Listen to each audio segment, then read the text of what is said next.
Good afternoon. My name's Dustin Dupas, Chief Operating Officer at Tabs Analytics. Welcome to our third annual Baby Products webinar. We'll be covering consumer, channel, and product trends across 5 baby segments, covering 28 product types, such as feeding, bottles, car seats, baby formula, diapers, etc. Our next webinar will be the 11th annual vitamin study, scheduled for May 23rd. Be sure to join us for this presentation that's been a bellwether study for the VMS industry. You can check back at our website at tabsanalytics.com next week for the vitamin study webinar sign up.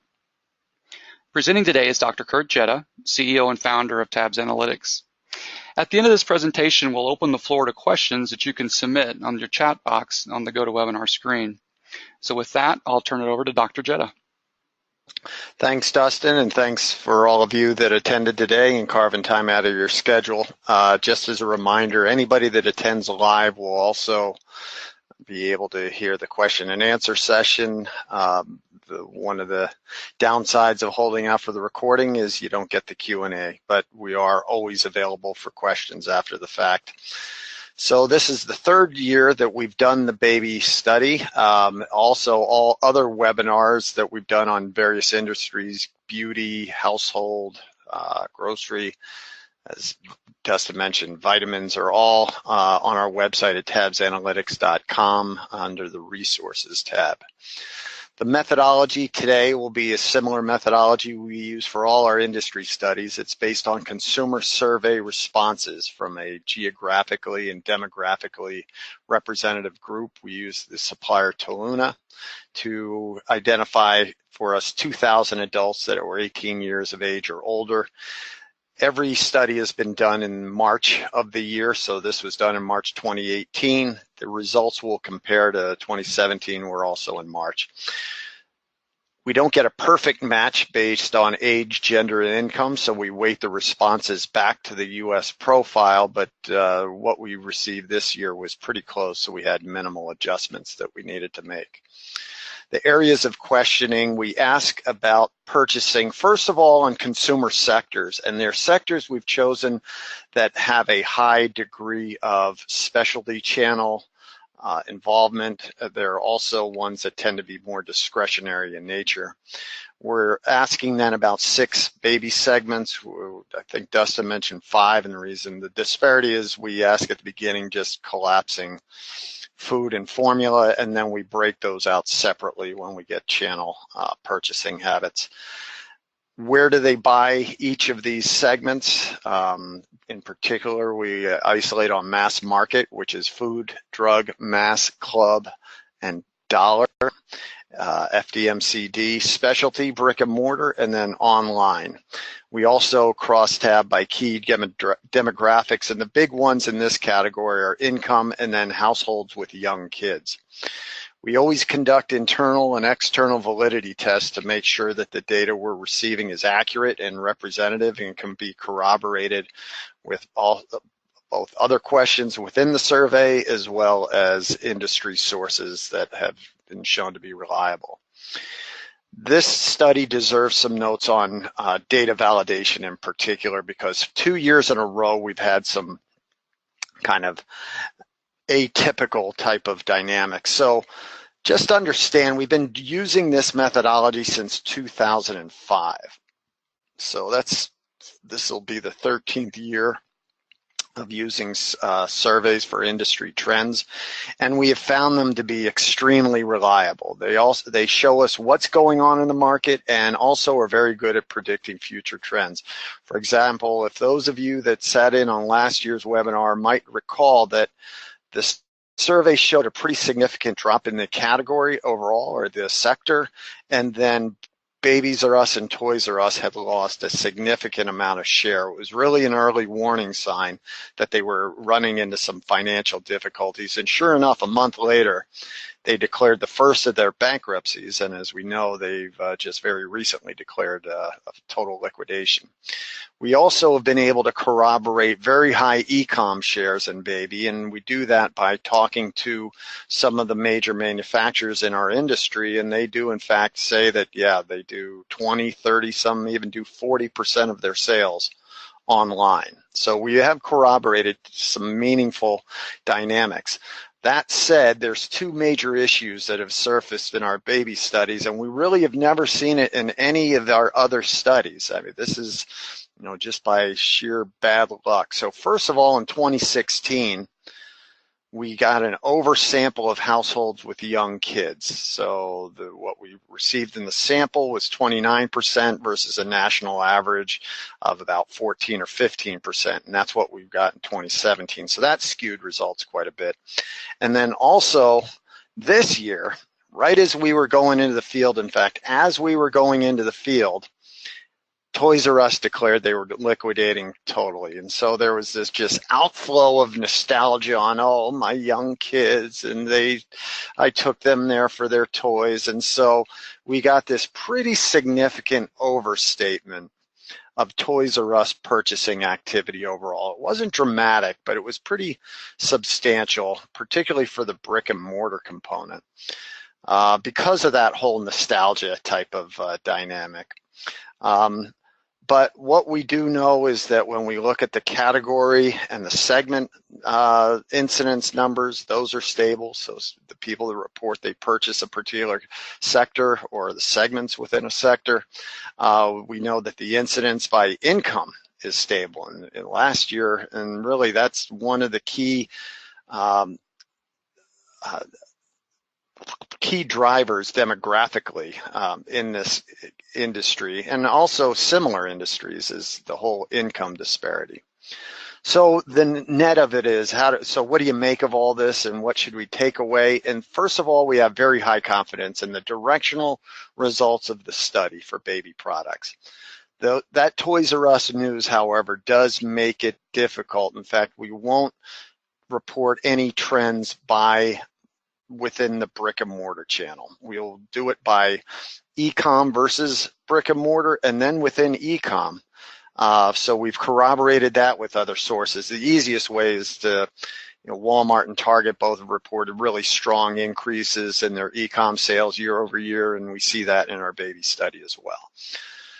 So that said, let's get into the data. So first of all, we look at the consumer sectors. And so as we look to the left to the right, we're clothes and baby beauty products all the way over to sporting goods. What percent of the people report that they purchase the product at least once in the year? So first of all, we look at two interesting sectors, obviously baby products. And here's that big drop that we talked about. So, and that's a lot of it due to the sampling issues. So we had to kind of dig deeper and identify that there really was a pretty significant drop in the category, just not nearly as much as would be suggested by this data. And then sporting goods is one we're going to look at as an indicator, a benchmark, because in 2017, those numbers would have been affected by the Sports Authority liquidation. So there is an element of similarity, because one of the big issues we're trying to answer in this study is what happens to all that ToysRUs volume now that one of the big players in our industry is going away. And so we see that sporting goods actually bounced back in 2018. So there was a pretty significant dip and a bounce back. Here we don't see that because we were, as I mentioned, right in the middle of the ToysRUs announcement of the liquidation, so we wouldn't have expected a drop. In fact, we ticked up a little bit, but we looked at some other internal information and see that the results are very stable year over year, so that makes us feel very good about the data. Two other areas of dropping, and we only note this because of, again, benchmarking, is books. Look at that big decline. And so when you have that much of a decline in your buyer base, there's bound to be problems on the brick and mortar front. And sure enough, I mean, we've seen, several years ago, Borders closed their doors. Walden Books had to sell out, I believe. And now we have Barnes & Noble that's just struggling and trying to find ways to use all their real estate because they're really struggling in their bread and butter business of books. And office supply is another sector which you can look at the annual reports of Office Max as well as Staples and see that they're really struggling as well, and you can see their buyer base going down. So on a percentage basis, what's going on? So this is that big 32% drop. We think after we made some adjustments, we think the drop was more like 10 to 15%, but it was pretty big and pretty meaningful. And that, again, was corroborated by our discussions with several people in the industry, as well as seeing what happened with ToysRUs. Because Babies R Us, they talk about the whole drop in toys, which is absolutely accurate, but Babies R Us is a pretty big part of their business, about a third, if I'm not mistaken. And so this year we see a 3% increase in penetration. Sporting good, here's that percent change on a gain. You see books are down both years double digits. So one of the big things that we've identified in this sector for the last 3 years, the first year I really had to check it closely because it just did seem so counterintuitive. I think most people in this industry feel like there's a need-based component. It's primarily a need-based purchase, and so you wouldn't expect to see a dramatically different levels of purchase, or at least penetration by income. But in fact, that's what you see. As you look at baby, look at how 25,000 plus, only about 15% of the people state that they actually buy anything in the category in this sector, whereas upper income, right around 50% or half. And that is typical of all of these other discretionary type of categories, a really strong income effect. If we looked at this for grocery, it's fairly flat. And that's just based on percent of category people that are heavy users, because obviously everybody's buying grocery. Clothes, you see that is probably the most flat, but everything else is pretty high, and so that has some major implications for each of these channels, and really retail in general. That's high, any format that's a category killer is going to be running into some problems if there's any deviation in not just overall demand, but demand in any of these significant income groups.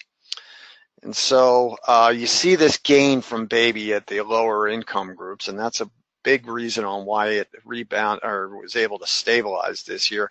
And here's the return of sporting goods, where we see fairly consistent growth across all income groups. That's what we'd like to see. In last year, we saw every single one of these sectors only growing among the highest income groups. And this is the first year in a long time where the Census Bureau has reported that there was not an increase in income disparity. So the growth in household income was much more all these income groups. And so we somewhat see that in this data, how it wasn't just isolated to the upper income like we saw last year. Now, if we fix it on baby products specifically, here's that income data again, but we're looking at other demographics, so gender purchasing. So men are a fairly substantial part of this. I hear a lot of marketers in the industry talk about their target as young moms. Men are part of it too, and in a fairly significant way. Obviously, our target is young, but there's also a significant amount of older folks. And in fact, we're going to see in a little bit also kind of drill into this a little bit more.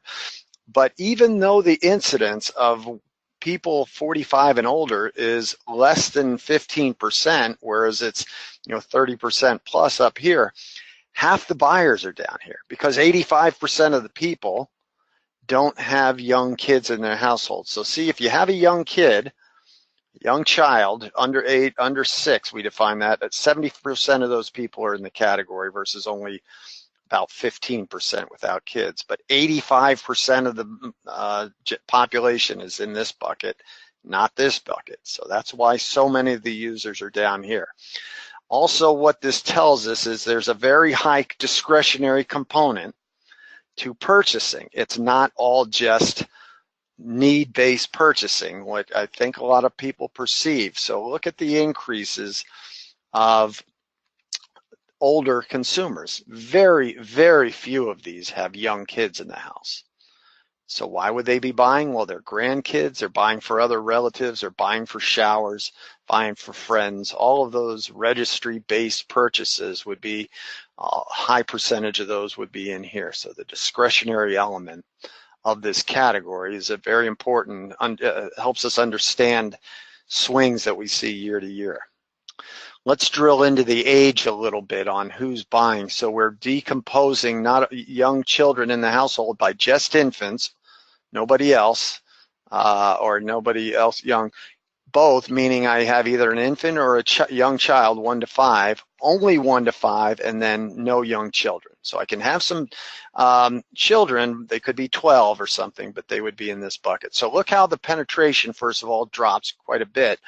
But it's interesting to see how penetration drops whether you have a young child or not. So, for example, feeding accessories, it actually goes up when you have both age groups represented. Same with baby safety, but it goes down for formula and food, it goes down for diapers, and then you see this real, once infants leave the house, leave the household, and they age up and there's no infants to replace it, you see penetration really starts dropping quite substantially. And then you get the households without kids in about the 10% range for any given segment, 16% overall. But remember, again, for any given segment, these are about half of the buyers because they're 85% of the population.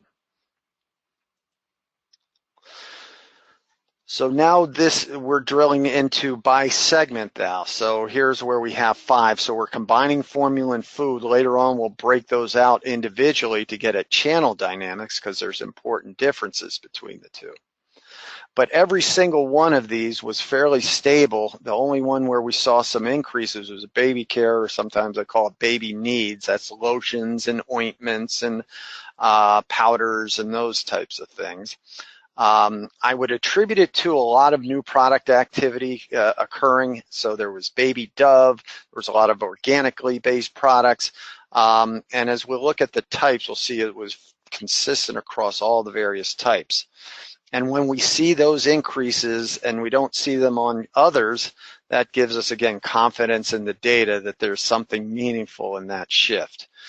And here's where we see those type level shifts. So we see gains for diapers. These are all the types within diapers. There's wipes and diapers, the two biggest ones, where we see some meaningful increases. And then we see some meaningful decreases for all these secondary types, training pants, diaper bags, the disposable diaper systems.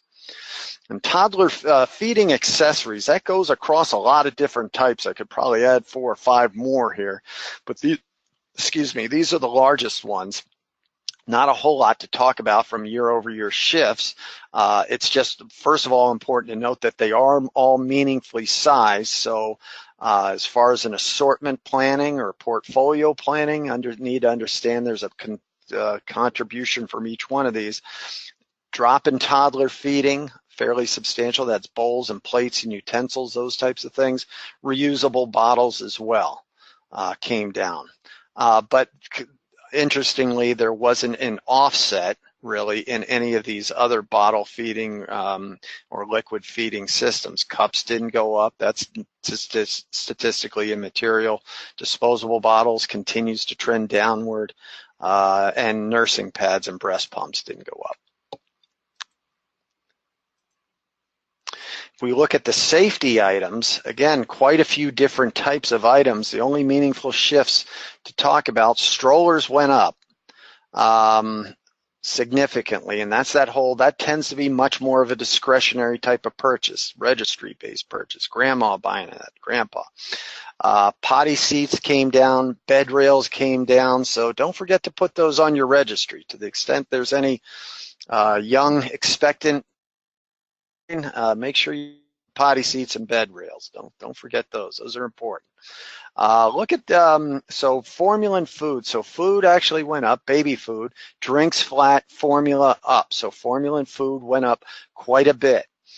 across the board, we see baby needs come up. And these are really, and that's again where we talk about increasing the validity and the reliability of the data, that when we see increases across the board here and we don't see a similar dynamic, we can then much easier conclude that this is a real increase, and that's a substantial gain, and something meaningful is happening that we would, as marketers, we should understand a lot better on what's driving that uniform increase. So now we've talked about what people buy and who buys. Now let's talk about where they buy. So as I mentioned, I'm not going to really get into year-over-year trends because that a whole Toys R Us liquidation distortion dynamic, but we can talk about within e-commerce versus brick and mortar and within the domains within e-commerce. So first of all, this is two of 6 segments where online actually decreased. All the others we saw gains. Now, why that's interesting is Diapers.com went away, and so you would expect that would kind of, a lot of people probably that was their destination, and that sales weren't able to be captured totally. Amazon was down, Walmart, Target up, BRU.com up. So we think it's still up, but not quite to that magnitude. I see a lot of people also in our industry talk about the big 4: Walmart, Target, Amazon, Toys R Us. Now with Toys R Us going away, that'll be the big 3. And the way they talk about it and manage against it, you'd think that 80% or more of the sales were against those retailers. But really, for all these 6 segments we'll look at, only about 50 to 55% of the transactions go through these outlets. And when I talk about share of mentions, what we're doing is that's a proxy for share of transactions. Now, one of the big questions is, well, what's going to happen with Toys R Us? So let's talk about where they go, how big they are, and where they go. They're consistently in the 12 to 15% share range for each of these segments.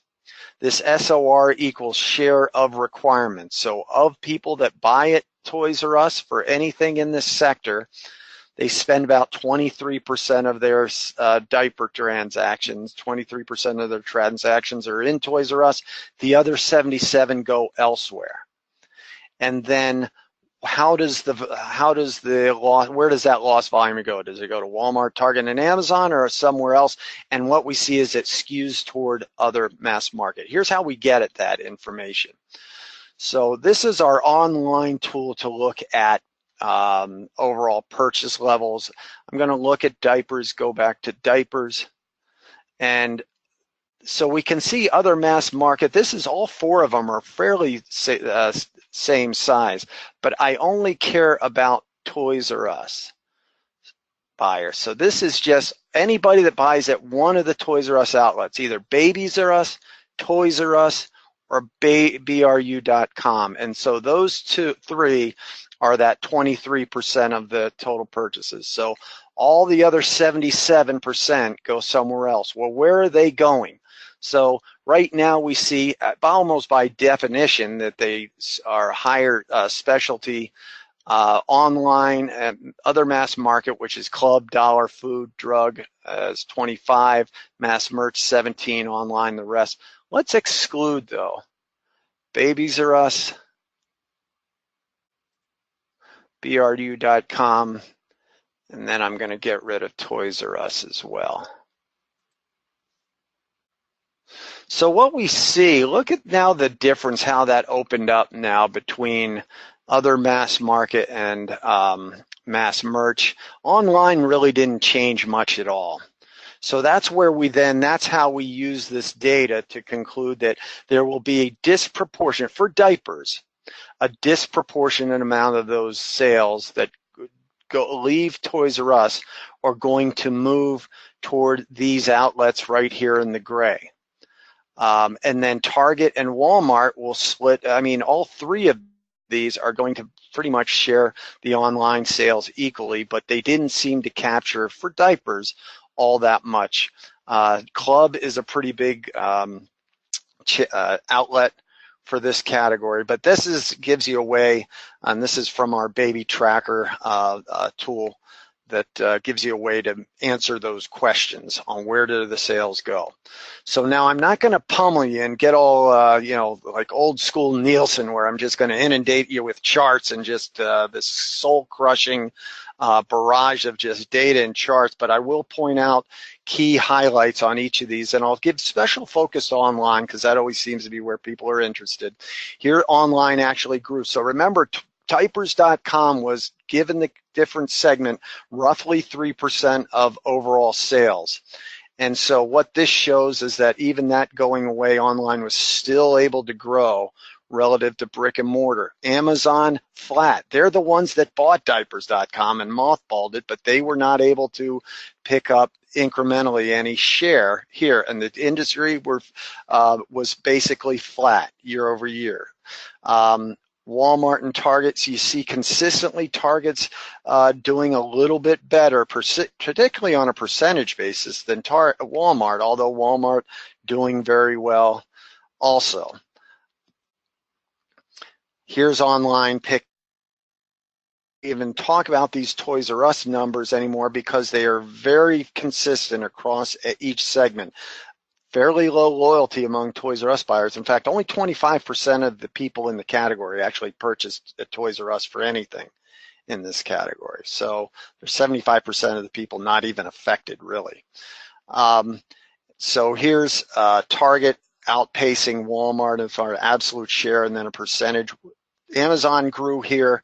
Online picked up share quite a bit. Here you see specialty is number one. So there's a couple categories, feeding accessories as well as baby safety, where specialty is actually quite large. This is online's best segment as well. A lot of the high-end big ticket stuff, one-off purchasing gets done online. Car seat, stroller, and you can see big gains on Target, big gains on Walmart, although not as big as Target. Amazon, flat. Major opportunity cost there. Mass merch, Walmart, Target, brick and mortar, relatively low, among the lower segments for those two outlets. Although in total, across these six, Walmart's number one, ToysRUs 2, Target 3, and then Amazon's a bit farther back, 4. Here's the area where online grew the most, baby food, up almost 4 share points. So that's a pretty big jump. Other mass market, as you would expect, grocery to be a much bigger player in a food-oriented category. Amazon grew, Walmart, Target, okay, so same story. But then here's formula, actually declined quite a bit. So that's the second of the 6 segments where we see a decline in online share. Amazon dropped, Walmart up a little bit, Target up quite a bit. So we have a pretty consistent story, and if you recall, if you've been with the last couple webinars, 2016 I said the front line of e-commerce success in CPG is baby. So if Walmart and Target are ever going to be successful in e-commerce, they need to succeed in baby because it's such a high percentage, high share already. So there's this propensity for people to buy online. This was a category where both did particularly well, particularly Target.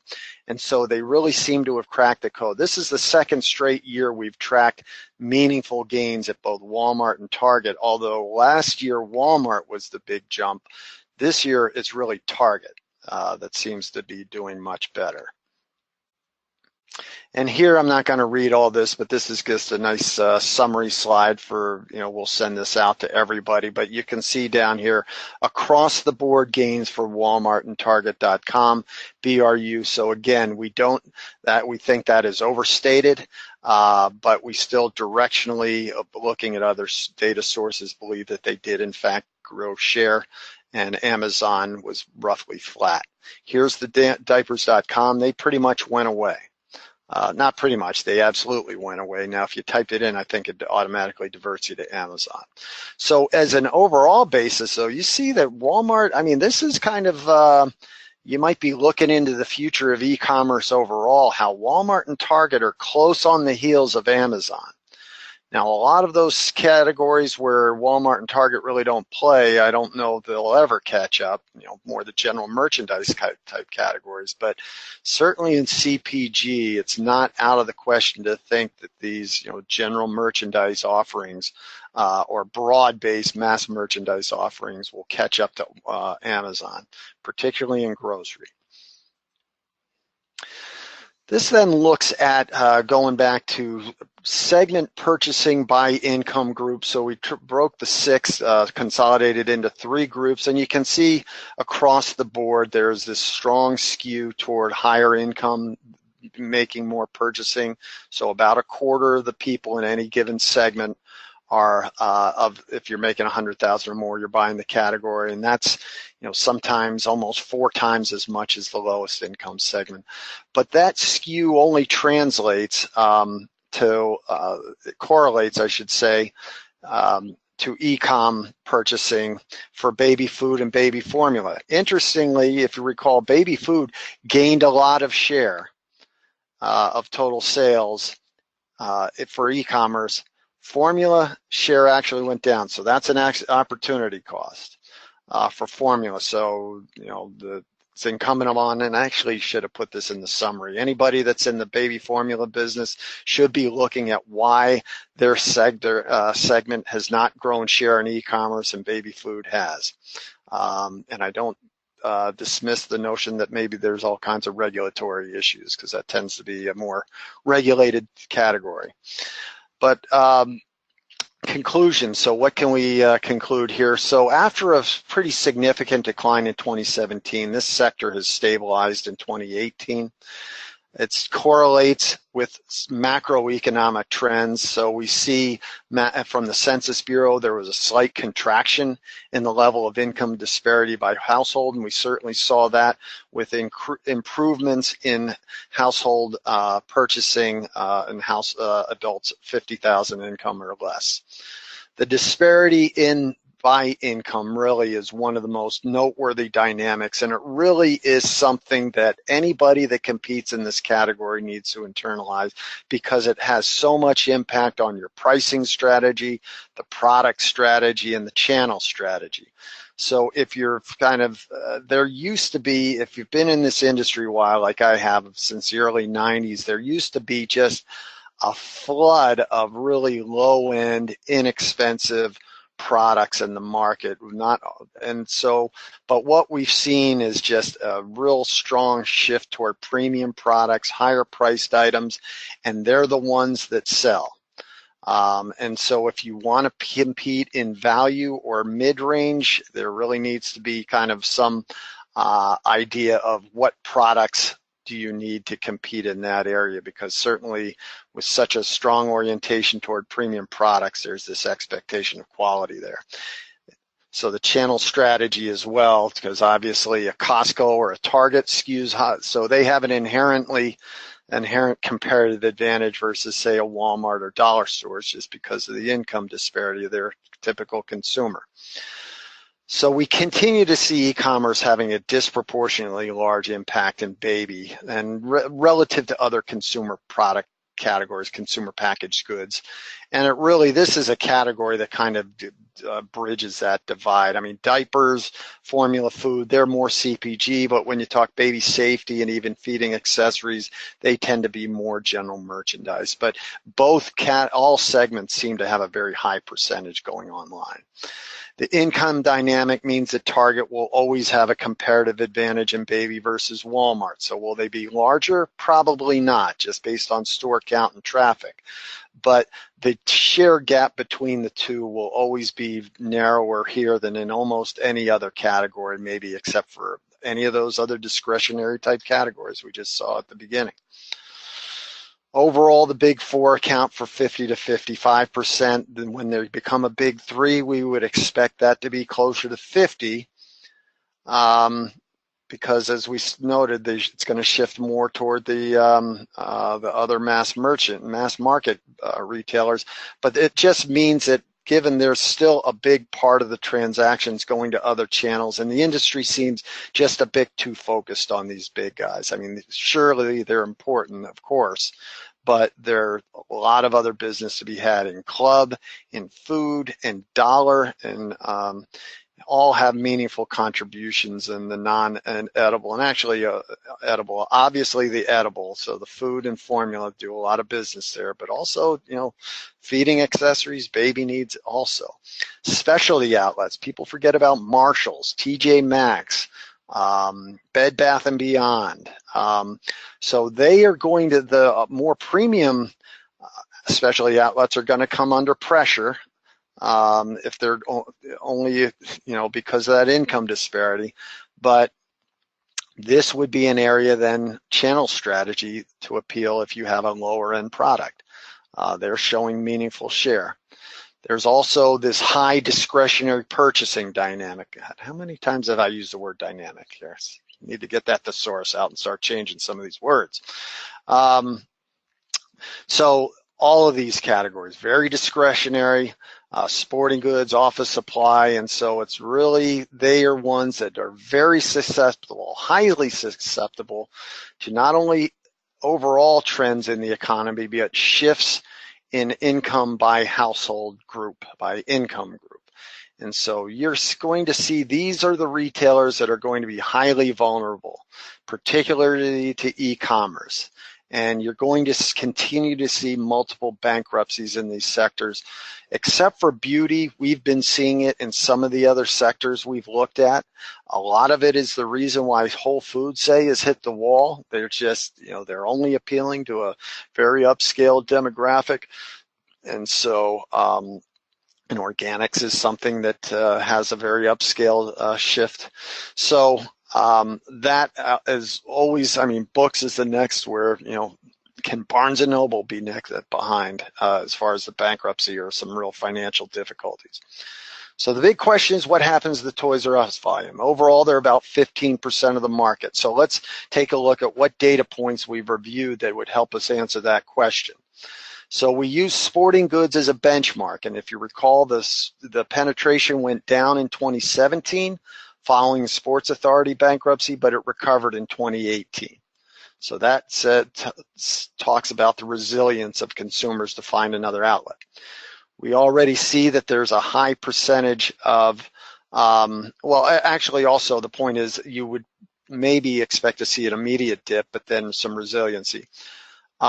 Since a high percentage of these sales are discretionary, that would point to an above average level of risk. And that also talks about, safety in particular, strollers and anything that would be on a registry would potentially be more at risk.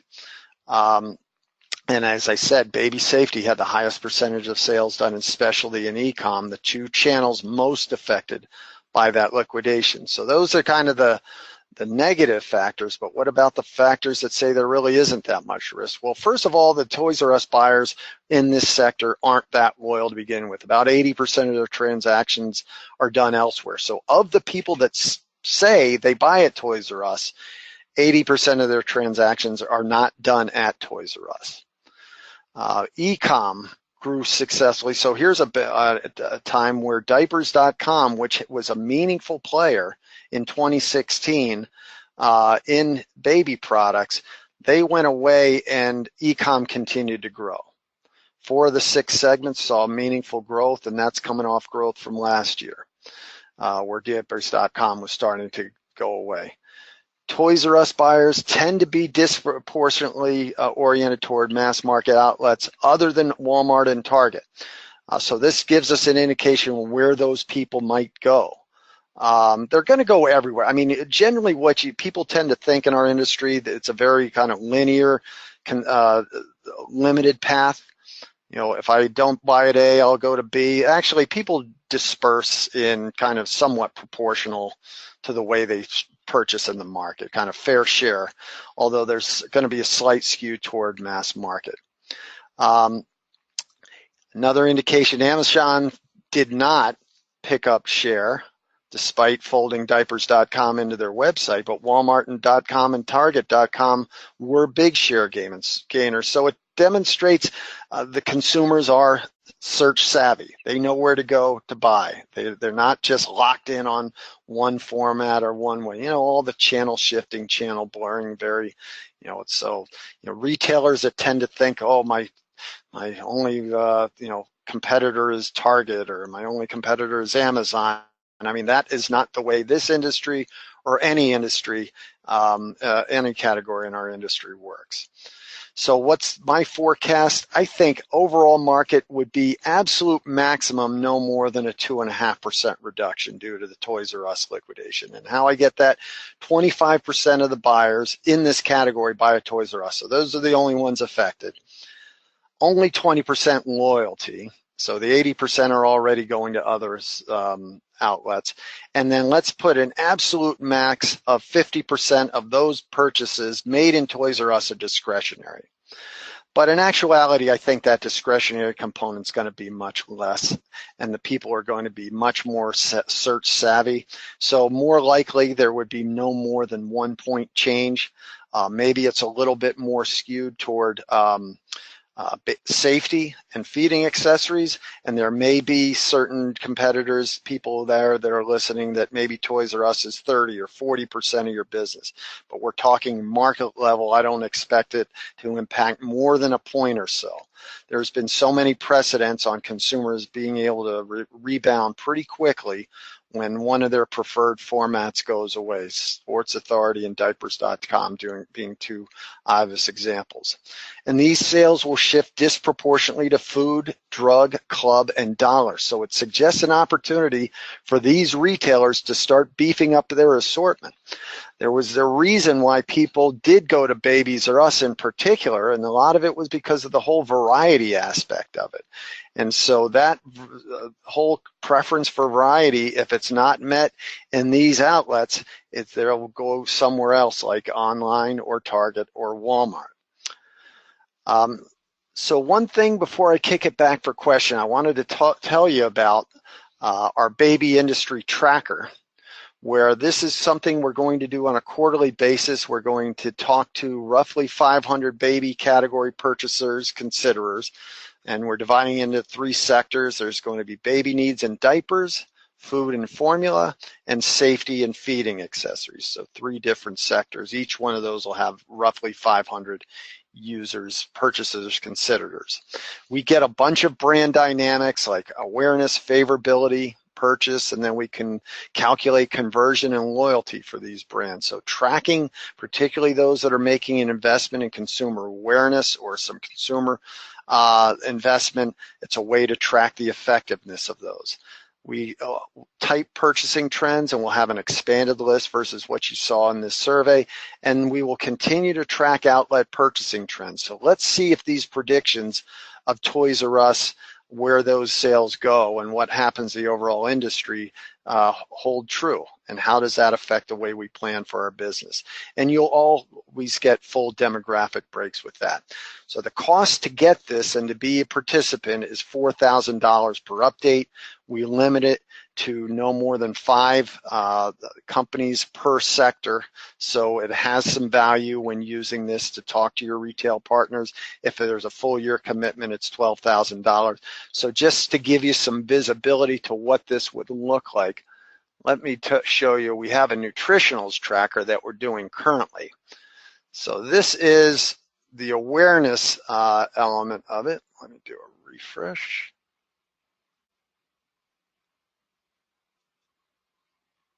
So here, if I look at, say, I just want to look at mass market brands like Centrum and One A Day, etc. You can see that there's a pretty broad list of brands, and so we would have the same thing for baby. These are all not only information around relative size, but I can get, say, let's say what the awareness is on older consumers for some of these products. We also divide it into buyer groups, so light, medium, heavy, and extreme. And these extreme buyers are really important. They're about 5% of the category, any given category, and about 20% of the volume. A light buyer is usually about half the category and 20% of the volume. So really, really important to understand these extreme buyers. And so we can then see how does their awareness, favorability, what are the trends on a quarterly basis. We also have that outlet share that we talked about, where we can track the various outlets and where people are shifting and how does that move from period to period. This is one of those sectors where we see specialty outlets under some duress.